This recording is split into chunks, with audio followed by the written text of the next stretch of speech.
Mumpung sekolah prei, mergawene rada isuk.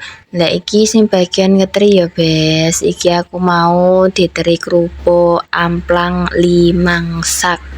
Kingko jatahe mergaweku dina iki, Bes. Lah iki wis tak sok, soalnya iki sekolah libur, dadi oleh penyeker rada isuk.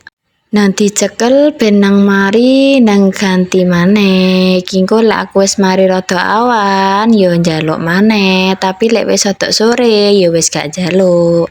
Iki bungkusiku plastike rada gede daripada sing biasane. Iki kacek sak senti. Biasane lak ukuran 9, lah iki mau ukurane 10.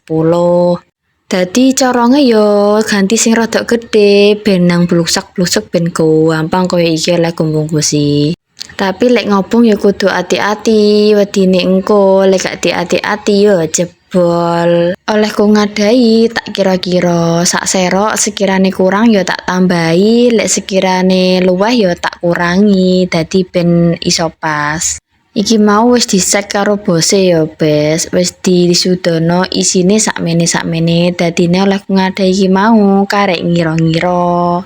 Iki tak wadahi kuwabe sih, iki ngadaiku sedewean ya, Bes. Soale makku wis ngeterno sekolah. Iki lho alat prese koyo ngene iki, wis adan kuwabe, tak lanjut ngepaki koyo biasane.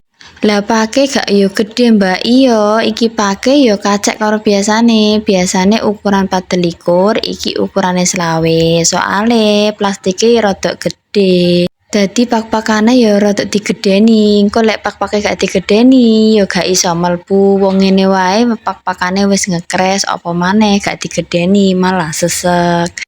Lah aku iki mari tak paki langsung tak iketi. Lek biasae kan tak kelumpukno dhisik lagi tak iketi. Lah iki ben penak, ben cepet padange.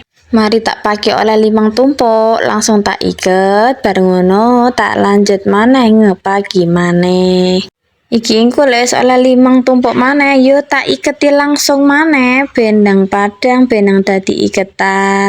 Lek wis dadi kaya ngene, wis tak iketi kabeh, bareng ngono tak lanjut tak toto nang buriku. Iki sik tak iket dhisik. Sing kenceng dhisik ben gak brodol mine. Nah wis kaya ngene, wis tak tumpuk ngene, tak lanjut mergawe. Ditunggu lagi video selanjutnya.